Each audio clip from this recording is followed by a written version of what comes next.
Her qitim yeni bir kitapni qo'limga olganimda o'zim uchun yeni bir ustoz ko'paygandek his qilaman. Kitap mening aqlimga aql qo'shib qolmasdan yolg'izligimda eng yaqin hamrohim. Safarda xudim mayakdek menga yo'l ko'rsatkichidir. Albatta, men bu kitap o'qishni yaxshi ko'raman. Har kuni kech xizmatdan charchab qaytganimda bir parcha yaxshi kitob qiniq damlangan choydek shu omon orduqimni chiqarib menga orom baxsh etdi.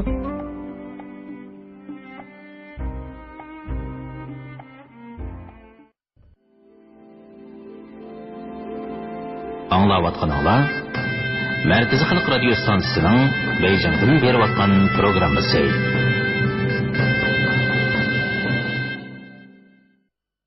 Assalomu alaykum hurmatli radio anglovchilar. Adabiy anglatish programmamizni anglashinglarni qarshi olamiz. Bugungi programmamizda yozuvchi Abaydulla Ibrohimning Xinjiang xalq nashriyati tarafidan nashr qilingan Dog' nomli tarixiy romanining davomini anglatamiz.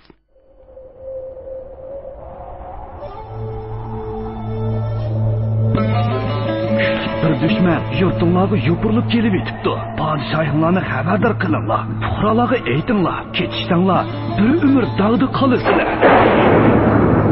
Faqir Xotan diyorining oliy hukmroni Yaqub bey oliylarining yaqin quli Niyoz Hokimbeydirman. Ko'zingni o'yganning ko'zini o'y, shuni to'kkanning tishini to'k. Qisas kelganda ota-onang bo'lsa-mu ayab o'ltirma. O'zini katlarni tepib, minsni chuvatmisam, oy Muhammad degan itini yutib bitaman. Manjolar toza hadidan eshibdi. Badavlat oliylarda katta podshohga o'zini chaqlay olmay shiltim o'tqini nemisi u kuffarlarni. Umr rivoyat hech kimga ishonmadim. Hamma odamdan gumonlandim. Mana endi otliq muhabbatimdan gumonlanib turibsan.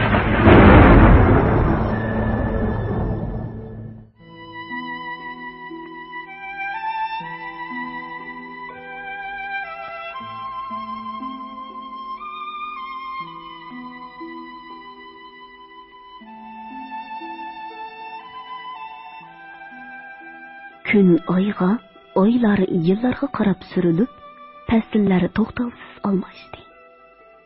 O'yli temaga ortilgan do'ngoq jigda 5 qitim chechaklab, 5 qitim meva berdi. Bu vaqtmi cho'ng bo'ldi, tili chiqdi. Tili chiqibla o'zini o'lim changilidan qutuldirib qolgan yigitni nemishqidir aka deb atadi. Bu o'yini bo'lsa dada dedi. Bu vaqt dada deb atagan bu boy, u 5 yoshga to'lgan yili ziqi kesli eg'irlashib sakratga tushib qoldi. U so'q tishi esib qo'ygandek eg'irlashib ketgan qopiqini mumtazlikda echib, yigitlik quramiga yetib qolgan o'g'liga: "O'g'lim, seni bu vafosiz dunyoga yolg'iz tashlab ketadigan bo'ldim. İki pulga yarg'uchilik besatni qoldira olmadim. Avval Xudo, ondan qolsa qulim qo'shillarba. Yodingda bo'lsinki, oyatal kursini kuniga 7 martam o'qib tur. Xudo bu bolaning insofini bera. Bermay qolsa, bundaq bolaning qo'lidan har balo keladi. Uningdan sana biroz zahmat yetib qolmasin." Boy qattiq yo'tilib ketdi. Yo'talni yondirolmay oxiratga safar qildi. Biroq uning o'g'liga qoldirgan vasiyati uning chin gapi edi. Rostini aytganda, o'sha kechasi boy omriq o'g'lining ko'nglini dapla buvoqni elib qoldi-yu, ko'ngli zodila tinchlanmadi. Kitob ko'rib edi, buvoqning tungus yilining oxirgi bir faslida. Soat Mirriq burjiga to'g'ri kelganda tug'ilganligi ma'lum bo'ldi. Ta'bir bo'yicha bundaq nas faslda tug'ilgan bola shum, haromxo'r, munofiq bo'lishi, qo'llaridan qon, tilidan zahar temib turishi kerak edi. Yigit yig'lab qo'shdi. Dadasini amalsiz u dunyoga uzatdi. O'zi bo'lsa, inisi bilan bu dunyoda qoldi. O'tinga borganda uni eshakka mindirib oldi. Qaytishida hapash qilib oldi. Ussiqanda suv, oshqanda oshnon, to'ngliganda kiyim berdi. ko'z qarchug'ini osirgandek osirdi. Shug'inisi, bu bola xuddi 40 qutulliq Shohinshahning umrining oxirida topgan yolg'iz o'g'lidek arka, jidalxo'r, bangvash bo'lib cho'ng bo'ldi. U turib uni yeyman deydi. Uni tepib bersa, buni yeyman deb ola to'polon ko'taradi. Oldiga uchirg'anni urib, cho'nglarga til yondiradi. Qo'shnilarning ho'ylasiga chalma atadi. Otgan chalmisi naq ularning dastig'iniga, hatto qozonda pitiqlab qaynab turgan eshig'i tushadi. Ko'rik ostiga mo'kinib elib, o'tgan kechganlarning eshigini o'rkitadi. O'zidan kichik bolalarni ko'rdimu, bo'ldi. Urudig'inni urib, tishlaydig'inni tishlaydi. O'lib qolar demaydi. Bu bola 10 necha yoshga kirgan yili qo'shnisining tangdimatlik o'g'lining beshini tosh bilan urib yervatdi. Bu qitim ular yigit qo'shnisining yuzini qilibmi o'ltirmadi. Til ahonatni mo'ldirdek yog'dirvatdi. Bola chidig'on bilan oti chidab turalaytdimi? Yigit qo'liga chiviq ilib, uni qo'shnilarning ko'zichila ancha-muncha savdab qo'ydi. Biroq bolasi oksiga bo'y bermadi. Oksining chimaltak barmoqini bir tishlab uzib oldi-da, nalargadir g'oyib bo'ldi. Yigit uni izladi. Bir kun emas, bir qancha kun izladi. U barmag'an yezi shahar jangal qolmadi. Dadasining o'lim oldidagi vasiyatini yodiga elib, u rostli tun bolsimidi? degan qo'rqinchli gumonni ko'z oldiga keltirdi. Lekin bu gumonni nemishqidir o'zicha rad qilaverdi. Birinchi qism qonga bo'yalgan simin. Ogoh bo'lginki ay darvish. Ulug' payg'ambar alayhissalom tug'ilgan vaqtida seni unutib qolmagan edi. Umidvor bo'lginki shafaat vaqtidami seni unutib qolmaydi. Muhammad Niyoz ibn Abdul G'afur. Birinchi bob kepak darvishning aytqonlari. Milodiya 1866-yili 12-oyning 25-kuni qish fasli.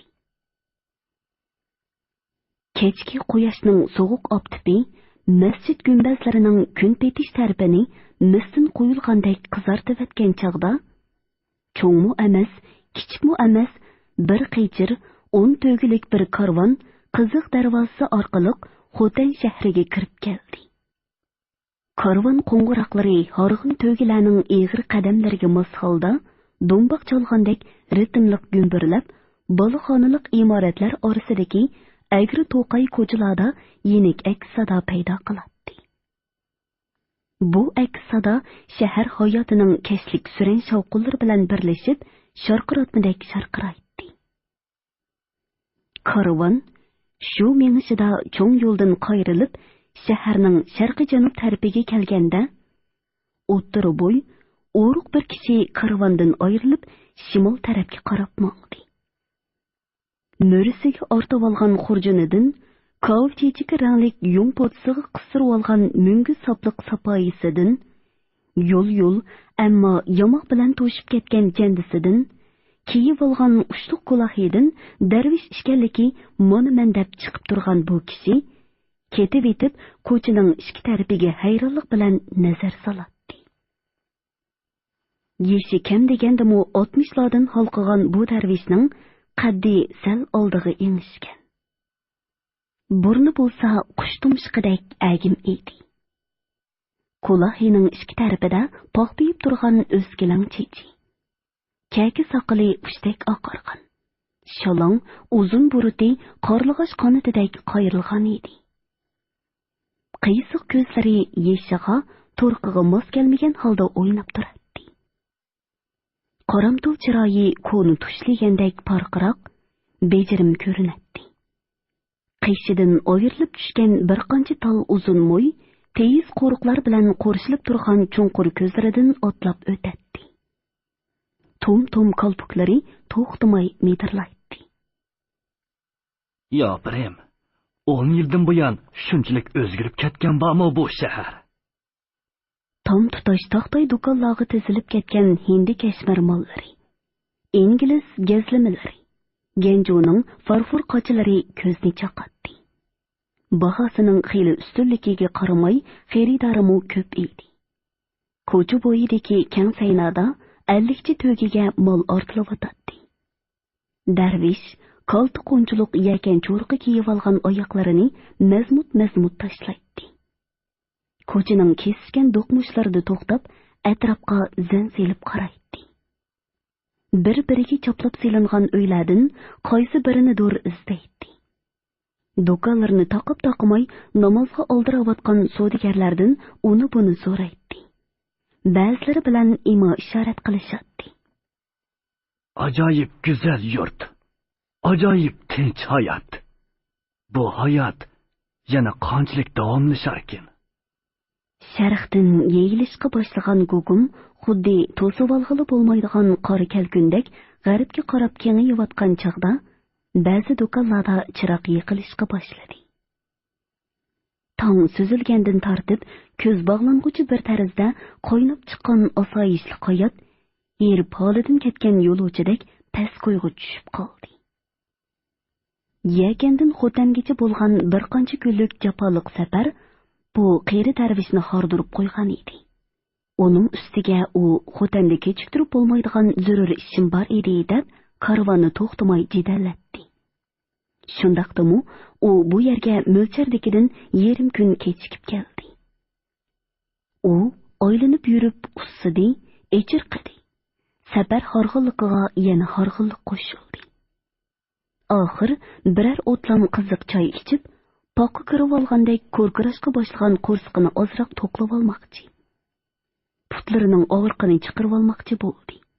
Shuning bilan Eytikoq darvozasidan uncha uzoq bo'lmagan joydagi udul kelgan bir choyxonaga kirib keldi. Qo'rsoqliq, zuvulidek oq pishmoq kelgan xo'jayin darvishni qizg'in kutib oldi. Xohlagan o'ringa berib o'ltirishga taklif qildi. Choyxonaning eshigi ko'chaga qaraydi. Ko'limini yakan choyxonalarga selishtirganda onchi kichik deb ketgilimi bo'lmaydi. Eshikning chet tarafidagi o'choqda charaslab o't kuyib-yotadi. Qurum dalmag'iniga xeyli kunlar bo'lgan turxunga patmagan istidak o'choq og'zidan turim-turim bo'lib qechib chiqadi-da, to'rusqa esilgan 4 peliklik cho'yin chirog'dan o'rlagan yog'liq is bilan qo'shilib ketadi. To'rus bo'ylab ko'k shoydek laylab yurgan isni hisobga olmaganda, choyxona pokiz va obdalla issiq edi. Darvish choyxona xo'jayini bilan ko'ni tunishlardek qizg'in salomlashgandan keyin eshik to'yida turib, choyxona ichini enchiklik bilan ko'zitib chiqdi. To'rida choyxonaning yermini egilaydigan supida yoshangan 2 kishi go'shkirdi bilan choy ichishib-o'tadi. Yana bir tarafda 3-4 yosh yigit choy o'tlag'ach paranglashib-o'tadi. Ular Darvishga eransizlik bilan qarab qo'yib, o'z parangi bilan bo'lib ketdi. Ular nimanidir datalash qilib-o'tadi. Chiroy turqimi xeylili ko'zga singishlik edi. Darvish xurjuni bilan sapoyisini xo'jayinga omonat qildi va tavakkul qilib yigitlarning yeniga keldi. Assalomu alaykum yigitlar. Darvish otanglarga so'rninglardan olqanchilik yer beramsizlar, dedi u adab bilan. Yigitlar tangli burilib, ayyorlarcha kulimsirab turgan bu notunish kishiga xolar-xolamas nazar solishdi. Oxirida sal qisilib supadan joy ko'rsatishdi. To'gi cho'ksa yer chiqdi deb tikan. Ukalar o'ltirdim amisa. Darvish shira oldiga yukindi. Sohibxonaning takallufini kutmayla, legandagi singishib pishgan girdidan bir burda uzib oldi-da, og'ziga soldi. Ondan bir piyola choyni o'rtilitib ichib-etdi. U ko'ksi to'lg'ichi nafas elib olgandan keyin, "Qani ukalar, peqirni yod ko'may, gapinglarni qilayveringlar", dedi u yenidagi yigitning do'lisiga yenik shapaloqlab. "Hayvon tuyoqdan, odam quloqdan samiraydi degan gap bor. Mushu bahanda men mo quloqimni bir samirtib olay." Yigitlarning biri, "Darvish ota, paranglarimiz mo bir yerga berib qoldi. Cho'ning bildig'ini ko'p bo'ladi. Amdiki parangni o'zlaridan anglasaqmikin?" Darvish o'ziga oldin hurmat bildirgan bu yigitga qaradi. Bug'doy o'nglik, cho'ng ko'zlik, qo'shuma qoshliq, basli kelgan bu yigit ko'ziga muloyim va issiq ko'rindi. Ismim Oy Muhammad, o'zim Qozonchi avlodidan. Dedi yigit darvishning o'ziga qiziqib qarayotganligini pamlab. Pekir bir g'ayr musulmonman. Allah ishqida duo tilovat bilan mashg'ul bo'lganim uchun yoranlar meni kepak darvish deyishidi. Yurt kezib, mazar mashayiqlarni seg'inib, ulug'larning qabrisini tavop qilib yuraman. Pal ichib, taqdiriga ta'birmi beralayman. Pal achalayman dedilmi? Undaqda avliyo maqomiga yetgan odamkanlar. Bizga mu pal ichib qo'yishli qandaq? Vejikini kelgan bir yigit darvishning gapini bo'ldi. Darvish kulib qo'ydi. Har xil ranglarning aralashmasida bo'yilib, xiyni qo'yganda qizirib ketgan tirnoqlaridan bu yigitning bo'yoqchi ishkanligi chiqib turadi. Sen bo'yoqchilik qiladigansan, o'g'lim. Pal ochsam, ochmasam baribir. Hammamiz o'xshash qismatning rangida bo'yalgan ekanmiz. Bo'yoqchiligi chaqchaq qilyotdi. Ota, ammo u ko'ngli to'z, gapga amroq bir bola. Ismi Karimqul. Deb tunishtirdi boyatin beri gapga aralashmay o'tirgan 3-yigit Yar Muhammad. U oqsa Oy Muhammaddan 2 yosh kichik bo'lgani bilan qovul, eg'ir besiq yigit edi. Gap so'zni mu xeyli qamlashtirib qilalaydi. Chaqchaqni parangni o'zimizmi qilishib olamiz. Darvish otdan boya pal ochalayman dedi-ku. Bu muisbet kundi tepilamdi. Qani pal ochirib ko'maylimi? Chaqchaq parangga turish kerakmi yoki pal ichishmi? Darvish qisqali o'ylanib oldi. Shuncha jafo mushaqqat chekib, bu yerga kelishimdagi muddo nima edi? Vaqt daqiqalab o'tyapti. Obat bo'lsa, daqiqalab qistab kelyapti. Yo'q. Buni zinhor kechiktirishga bo'lmaydi. Bo'lmasa, Alloh oldida, xotinli qarindoshlarim oldida gunohkor bo'lib qolmam deman. Jangda yoshirin o'q etishmu oshkora tig' urishga o'xshashlar mahorat talab qiladi. O'q joyiga tegmasa tugashgani shu. Behush, buruqtirma bo'lib turgan fuqaro oldida oshkora o'q etish o'z-o'zini o'limga tutib bergan bilan barobar. Chunki yaxshi niyat bilan qilgan so'zlaringni aql tarozisida o'lchab ko'rmayla hukmronlarga so'g' qilib yetadigan nodonlar ozmi? Darvish oldi keynini dangsab ko'rib, muddaoni sal agitib birak isbodlanmoqchi bo'ldi-da, pal etishga ma'qullik bildirdi. Qani Darvish ota, palga ishonma, palsizmi yurma deydigan cho'nglar. Oldi bilan mendan boshlaydilar amsa. Oldi bilan mendan boshlasizlar. Mencho Kepak darvish ulpatlarining ko'zlariga birma-bir tikilib chiqdi. Ularning ko'zlari tiniq osmondek suzuk edi. Rengarang turmush qo'ynimida tog'langan, g'ayri niyat va g'ayri alomatdan xoli bo'lgan bunday ko'zlarga albatta ishonishga bo'ladi. Bugun soat Atorut yulduziga to'g'ri kelgan muborak kundir. Bunday kunda podshohlarga ulug'larga pal ochmoq lozim. Paqir oldi bilan Habibulloh xon podshohning taxti baxtiga, yurt fuqarolarining taqdiriga, dushmanlarining niyat iqboliga pal ochiman. Yigitlar hayron qolishdi. Podshohlarga mu pal ochqili bo'ladiganligiga emas, balki taxti baxti daxlisiz bo'lgan o'z podshohiga pal ochqili bo'ladiganligiga hayron qolishdi. Ular kepak darvishni pal etishga da'vat qilganiga sal pushaymon qilishgan bo'lsa-mu, lekin bu so'zman bo'yning ko'nglini chekkisi kelmadi. Shubhisizki, bu so'rindagi xo'tanliklarning eng cho'ngi albatta Oy Muhammad Qozonchi edi. U hamma xo'tanliklarga o'xshashla podshohga cho'qinatdi, hayvisidan hayiqatdi. Uni dushmansiz va daxlisiz deb bilatdi.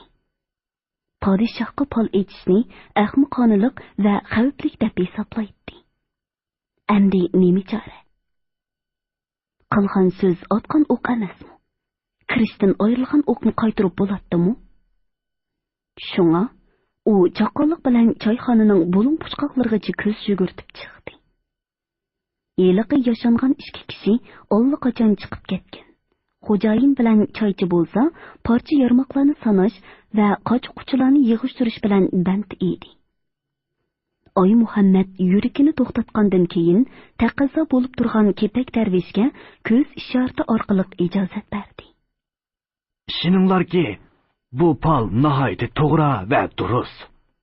Bu usul ahli iymon, Imom al-Alamin Abu Ja'far Sodiq radhiyallohu anhu ning zamonasida kashf etilgan. Kepak darvish bir martaba Fotiha, 3 martaba Ixlos, bir martaba Oytal kursini o'qib bo'lib, yiqiqdek barqarab ketgan bir uchum xurma uruqchisini po'tisidan chiqarib shira ustiga to'kdi. Uruqchilarni 2 bo'lakka ayirib, har qitimda 2dan eliverdi. U birdan cho'q tutib olgandekla cho'chib ketdi.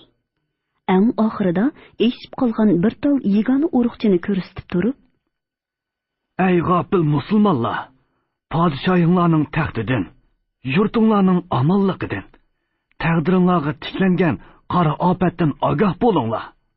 Pal oxirida taq uruq qolganligi cho'ng nasihdan bishoratdir. Kuchli bir dushman yurtinglarga yupurilib kelib etibdi." Ha? Nima? Dushman dabdilar? U dushman qachon keladi ekan? Qaysi tarafdan keladi ekan? Gapimga iymoninglarga ishongandek ishoninglarki, bu dushman kun petish tarafdan ko'tarilibdi. Vaqt qarali, bugun yo ati bo'lmasa bugun. Ey yigitlar, sadoqatman puxra bo'lsanglar, bu naslikdan podshohinglarni xabardor qilinglar. Puxralarga aytinglar, ketishsanglar bir umr dog'da qolasizlar. kepak darvishning yangi ulfatlari shubhali ko'zlarini bir-biridan yoshira olmadi. Bu kelgundi darvishning hukmi rasmidir. Yo'q. Bundaq taq-tuqi gaplarga qandoqmi ishongili bo'lsin. Bugungi jahonda hoji podshohdan qudratli kerak yana bir podshoh bormi?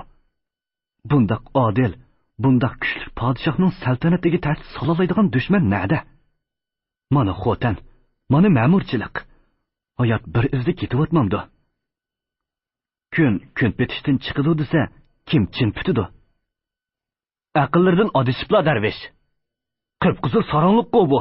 Darvish deganning o'ngi bo'lamdi. Darvish ota, bizni to'liq ko'ldirlatmay, Qalandarxonaga ketib olslar qandaq? Degan gaplari podshohga anglanib qolgudek bo'lsa, choshqon to'shki saroy bo'larmikin? Ular kepak darvishni sarong dedi. Kepak darvish yigitlarni sarong dedi. Kepak darvish bir putini bo'sog'idan elib bo'lib, kayniga qayrildi-da, masxirali kulib qo'yib dedi. Ey nodon xo'tarliklar! Sarong bo'psizlar, sarong. Ikkinchi bob g'aflat bosgan yurt. Chivin yevolgandek zardugush bo'lgan kepak darvish qorong'u, tor ko'chalarda xilqicha soyab yurdi. Necha ming yillik tog'ir qiyodek mukchaygan. Ishik to'nliklari mahkam taqalgan uylarning oldidan o'tdi. Xiyol bilan ketib etib, kimnidir ustivatkili tasla qoldi. Mirshaplarning zakon koltiki ko'ziga tanlangandala, ondan o'ziga kelib, bir sehiy navoyning to'nur beshig'i cho'kdi. Tumonliq osmondagi onda-sonda pilildab turgan yulduzlarga qarab yetib, hayotidagi eng uzoq bir kechani o'tkazdi. Ko'nglining chunqur bir yerida vasvasalik oli to'plan ko'tarayotgan tahrirsizlik tuyg'usi oromini buzmaganda, oyoqlarini qizdirayotgan kulmu, quloqlarini chaqayotgan ochiq shamolmu uni darvishlarcha sherin uyqudan mahrum qilolmas edi. U jahonning issiq-sovuqini to'la ko'rgan. Mozorlarda, gulaqda, qorliq dalada, ko'ni tugmanda talay tong otmas tunlarni o'tkazgan edi. U chog'larda hech kim va hech narsa uni oldiritolmaydi. Xudoning kunining tizgini Xudodan bo'lakka bo'ysunmaydigan. Nafsining yipini bu dunyoning rohitidan uzib tashlagan darvishning ixtiyorida edi. Biroq endi u uxlay desimi uxlay olmaydi. Uyqu jadugarining behush qilg'uchi illiq quchoqlarimi, iblisning naqsidek sirliq allaylashlarimu uni asir qilolmaydi. Shundoq u endi bir daqiqami uxlay olmaydi. Uning uyg'oq sezgisi to'yib turibdiki, bir mudhish ofat, vahimasini tasavvur qilib bo'lmaydigan bir ofat xotinga qarab vobodek yupurilib kelyotdi. U qon sho'rg'uchi ajdahomi, jon olg'uchi Azroilg'imi o'xshaydi. U bir necha kun ilgarila yekanda o'sha ofatning yomrib yurganini o'z ko'zi bilan ko'rgan. Lak-lak lashkarlar, porqiroq nayza, miltiqlar bu tarafga yuzlanayotdi. Bugun yoki tong'i ata ular keldi. Turkumlab keldi. Temir topallari bilan bu aziz tuproqni qolg'ini chaylaydi, xotin davolg'ib turgan qon dengiziga aylanadi. Mana ular kelyapti. Ularning tog' alamlari, nayza qalqonlari quyosh yuzini to'sib-o'tdi. O'sha tog' alamlar ostida ofat kelgunining eng oldida Yajuj-Majujlardan ta'lim olgan, qon chiqarmay jon oladigan Niyoz Hekimbekmi va yana bir otamonmi kelyapti. Sazgur darvish xotin siminida yuz beradigan bu ofatni yekandala ko'z oldiga keltirdi-da, vijdon burchining madadi bilan o'rnidan dast turdi. Bu burch uning uchqur qanot baxshanda qildi. Kishilarga ofat va inoyatdan xabar berguchi farishtadek palak qahrida uchib xotinga keldi. Biroq eg'izidan iymon, baxt, saodat durdonlari temib turadigan bir darvish andilikda eg'izini ushtib shum xabar akelsa, xush xabar anglab ko'nib ketgan. G'aflat yostiqini qirlab, sherin uyquda yotgan g'ofil xotin ahli uni qandoqmi qabul qila olsin? U oldi bilan 10 yil burun mozor mashayiq ziyorati bilan bu yerga kelganda tonishgan qovul qozonchini izladi, topolmadi. Ko'cha mahalla yurib uning izdirikini qildi. Nihoyat taqdir bandalarning rizqini joy-joylarga chechavatgandek, ularning uchrashish fursatini Alloh qoyoqlarga dur buzib atgan edi. Amal tap darvish, chaqmoqdek ishlaydigan aqlingni, aqlga to'lgan mana kallangni ish qilsal. U o'z-o'ziga shundoq deb rag'bat beradi, ilhomlantiradi. Shu vajidan u tong so'zilganini Navoiyning sagik xo'rizidan burun sezib oldi-da, ko'nchiqish tarafga qaradi. Yiroq Ko'inlun bag'ridan to Tekli makon dashtigacha yeyilib yotgan keng ufuq uchta qilingan oq matodek oqirishga boshlagan edi. U o'rnidan turib, nefis muz qatgan gulbaq o'stingidan kochgul echib tarat oldi-da, turgan yerida bomdod namoziga tutindi. Tong suzildi. To'g'ular chillashdan to'xtadi. Kecha jimjitligining o'rnini yangi shovqin egalladi. Shahar uyg'ondi. Samsoq midiqlaridek zich uylarning mo'risidan tutun o'rlashgan. Oshpuzullarning taroq-turuqqa o'nglanishga boshladi. Turmush ritmi o'z izi bilan ketayotgan bu shaharning sahri tunuygunkiga o'xshashla tinch edi. Odamlar bosh ustida agib yurgan yirtqich qushdan bexabar, bahramon ko'rinadi. Bu hol darvishga o'z ta'sirini ko'rsatdi. Uning ko'ziga liqqida yosh to'ldi. Allohu Allah. Allohu Allah. Allohu Allah. Nomusjon qizdek esilgan do'pdo'gilik quyosh quyuq bulut qatlamidan bo'sib chiqdi. Darvish o'sha sovuq quyoshga yuzlanib, o'rda tarafga yo'l soldi. Koni askarxona o'rniga bino qilingan podshoh o'rdasi maqtug'idek hayvatlik edi. O'rda sepili va sepil qo'qtilari sepilni qurshib turgan osmon palak qora teraklardan odam bo'yi egiz ko'rinadi. Yeshil kohish yepishtirilgan kungurilik qorovul munarlari yiroqdilla ko'zga tashlanadi. Sepil ustidagi yolg'iz oyoq yo'lda o'gun beliqining qosirqiga o'xshab ketadigan temir kiyim kiygan o'rda yasovullari uyon-buyon o'tishib turadi. Qinidan so'g'urilgan qilichlarning bisi vol-vol qilib chaqmaydi.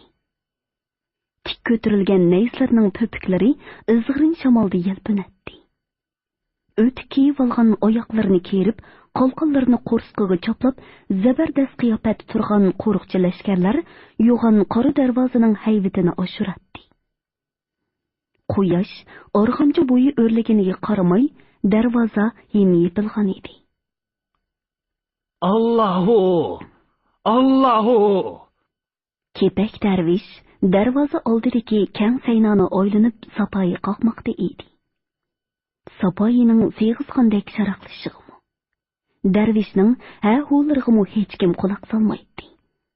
Yasovullar topini yerga mixlab etilgandek midir-sidir qilmaydi. Shu asnoda kepak darvishning keyni tarafidan o'rda bilan shaharni tutashtiradigan dog'dam yo'ldan nog'ri sunay ovozi anglanib qoldi. Ovoz borgan seri kuchaydi. Bu hol darvishning ko'nglida umid chirqini yondirdi. Sapoyisini kuch bilan silkishga, unining boricha faryod selishga boshladi. Yurt cho'nglari, akobir ashrablar, mahram yasovullar 8 odam ko'taradigan seriq taqdirovanning oldi keyniga xuddi hasalga o'lashgan chivindek o'lishib olgan edi. Qo'ltek neyzi ko'tarib olgan bir necha mahram taqdirovan oldida mengib, har qanday to'salg'uni surto'qay qiladi. Bu yoz o'tib qishqirib qolganda nemishqidir zovidagi yozliq sarayi Oqsaroyda bir hafta turib qaytib kelayotgan Xotan podshohi Habibullah xonning dag'dug'isi edi. Allahu! Nag'richilar nag'rig'i kuch bilan uratdi. Sunaychilar to'ptek qilib sunay chaladi. Qoraqosh daryosigacha oldiga berib, podshohini bir kecha saqlagan yurt cho'nglari bu qutlug' kun uchun madhiyalar o'qiydi. Ko'z yetim yiroqlikdagi yo'lda ketayotganlarmu otliqlari etidan, eshakliklari eshkidan o'q tekkandek dum tushadi va podshohim deb hurmat bildiradi. Kepak darvishning nolashlari hech kimga anglanmadi. Pardalari tushirib etilgan, bo'shikdek tavrinib turgan taxtiravonda shirin tush ko'rayotgan podshohga bo'lsa, texmo anglanmadi. Taxtiravon tinch ko'l suyiga qo'yib berilgan qog'oz qiyiqdek laylab, darvishning oldidan o'tib ketdi. Oyim tantanasida mas bo'lgan bu olomon qondoq dabdaba bilan kelgan bo'lsa, o'rda darvozasidanmi shundoq dabdaba bilan kirib ketishdi. Darvishga intayin muhim bir sirni ko'ngliga yo'shirgan darvishga birarmu ko'z quyruqini silib qo'ymadi. Podshoh o'rdiga kirib taxtiga o'ltirdi. To'g'risi, bir necha mahram uni ko'tarib taxt ustiga elib qo'ydi. Podshoh elimu uyquchan va xomush edi. 70lardan oshgan bu talaylik bovayning xumorlashgan ko'zlarida qon tapchib turgan chiroyida o'nining haroratli ko'ksiga mag'zini yiqib uxlayotgan buvoqninkidek xotirjamlik aks etadi. Turqidan baayni qo'sh teshidek yasalgan mabudga o'xshaydi. Oralab yo'tal tutqandila uning tirikligi oshkora bo'ladi-da, yumilgan ko'zlari echilib, qiyni qo'ygan saqili yenik tavrinadi. Naqshlik shahona taxtning kaynida turgan yasovul beshi ko'ksini bir g'erish oldiga chiqarib olgan edi. U podshoh qadam tashirib qilganligi yerda. Hatto podshoh juma namoziga sabti turgandimu, al orilgandimu, mushu qiyofatini qilchi yo'qotmaydi. Taxtning o'ng tarafida podshohning o'g'li Nimatulloh xon. Sol tarafida Amir Lashkar, Qozi Rais, Shayxul Islom, Qozi Lashkar va boshqa amaldorlar. Devon begi, Mirza beshi, to'xsabolar qo'l bog'lab turadi. Bir hazodan keyin Habibullah xonning tishsiz og'zi harakatga keldi. Yurt raiyaning hol kuni qandoqroq? deb so'radi o'rda ahlidan. To'limi to'van va dona-dona qo'yilgan bu savolga uning o'ng yenida turgan vazir azam Nimatulloh xon javob berdi. Allohning shafqati va podshoh otamning marhamatida yurtga asoyishlik hukmrondir. Raiya bo'lsa aram xudo tirikchilik qilyotidi. Kamina o'g'illarining va bay puhroning shoh olilariga bo'lgan rahmati cheksizdir. Podshohimizning saltanati to qiyomatgacha omon bo'lg'ay. Amin. O'rda ahli duoga qo'l ko'tardi.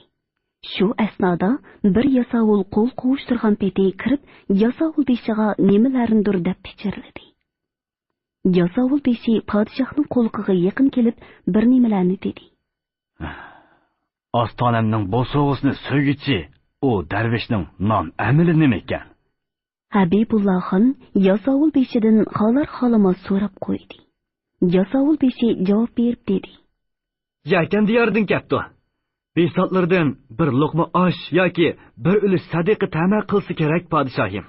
Podshoh erinchaklik bilan qo'lini silkidi. Beringlar. Hazrati Pirning u ummatiga tegishli himmat ko'rstinglar. Podshohligimning marhamatidan uning xasta dili suyunsin va qalandarxonimizning mangulik mehmoni bo'lib qolsin. Yasovul beshi javob kutib turgan yasovullarga farmonni bajo keltiringlar deb ijozat berdi. Yasovullar ushqandek chiqib ketdi. Dod podshohi olam. Oradan bir osh pishim vaqt o'tdimikin, ordu qo'riqchi begi Muhammad Shoh kirib keldi va podshohga nom amali noma'lum ikki kishining tashqirqi divanda podshohning qabulini kutib turganligini ma'lum qildi. Ular o'zlarini elchi deganligini aytdi. Habibulloh xon sal sagiklashdi va qo'riqchi bekni elchilarni boshlab kirishga buyurdi. U Kuchaliq Rashidin xon xo'jining Qo'qonliq Xudoyor xonning elchilarini qabul qilgan bir necha oydan buyon elchi-palchi deganlarni unutib ketgan edi. Ikki kishi kirib avval podshohga, ondan o'rda beglariga cho'nqur ta'zim bajo keltirdi. Podshohning ijozatini olgandan keyin elchilardan Qipchoqqa o'xshaydigan egiz bo'yliq biri bir qadam oldiga surilib dedi: Shohimning podshohlik saltanati, Qodir Allohning himoyasi va yer yuzidagi jami musulmonlarning duosi bilan abadil abad omon bo'lg'ay. Dushmanlari yer bilan yakson bo'lg'ay. Ulug' shohga ma'lum bo'lsinki, biz Qashqar Dor saltanatining kamini ponsotlari huzurlariga xo'jalarning xo'jisi, Said avlodlarining peshvosi Buzrixon to'ramning duoyi salomini akaldik. Marhamat. Elchi usta zagarning qo'lida zinnatlangan nafis oltin qutini Ne'matulloh xonga sundi. Ne'matulloh xon qutini beshidan egiz ko'tarib podshohga uzatdi. Podshoh uni echib salomni o'qishga amr qildi. Ko'pdan ko'p duoyi salomdan so'ngra ma'lum bo'lg'ayki, kamini birodarlari Qashqar diyoriga qadam qo'yg'ili xili kunlar bo'ldi. Bu joydagi mozor mashoyixlarni qadr ahvol ziyorat qildim. Amdiki orzuyum go'zal Xotandagi Imom Jahvari Sodiq raziyallohu anhuning tavari qabrlarini ziyorat qilish edi. Shoh og'am marhamat qilib yo'l bersa, ziyorat qilib yonsam degan umid bilan maqsadimni izhor qilib, bu nomini yozdim. Nomi tamom va salom. Taxtda o'ltirib horg'inlik va uyqusizlik bilan chelishayotgan Habibulloh xon yuziga sovuq suv chechilgandek sagiklashib qoldi. Hurmatli radio anglag'uvchilar, yozuvchi Abaydullah Ibrohimning Shinjan xalq nashriyati tarafidan nashr qilingan Dog' nomli tarixiy romanini bugun mush yergacha anglatdik. Davomini atidagi programmamizda anglaysizlar.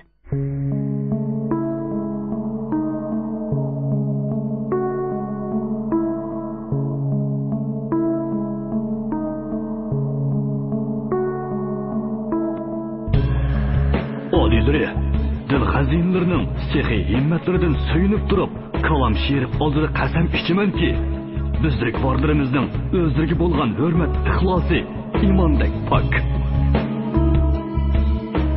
Bu yomonlikdan xalos bo'lish uchun o'rda atrofidagi etiz eriq bo'ylaridagi tamomiy mevelik, mevasiz daraxtlarning g'olidan odam bo'yi qo'yib kesib tashlanglar.